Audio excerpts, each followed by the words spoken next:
Sipas projekt buxhetit 2026, qeveria shqiptare ka parashikuar të paguajë edhe rreth 30 milion euro të tjera për kontratën koncesionare të inceneratorit të Tiranës gjatë viteve 2026-2028, ndonse implanti nuk është ndërtuar.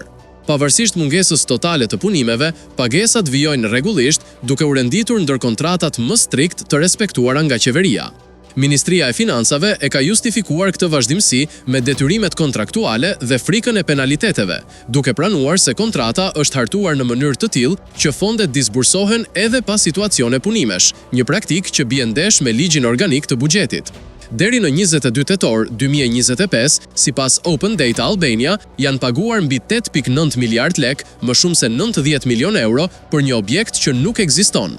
Ndërkohë, Bashkia e Tiranës vazhdon të planifikojë fonde të mëdha për pastrimin dhe menaxhimin e mbetjeve, edhe pse koncesioni i Tiranës parashikon fazën e djegjes dhe prodhimit të energjisë, fazë që nuk ka nisur kurrë dhe deri tani ka konsumuar vetëm financime publike. Në vitet 2016-2017, qeveria programoi 3 incenerator, Elbasan, Fier dhe Tiranë. 2 të parët sot janë jashtë funksionit dhe të shpallur si kontrata të korruptuara nga SPAK. Kontrata e Tiranës, me vlerë 128 milion euro për 30 vite, mbetet aktive dhe është paguar mbi 70%.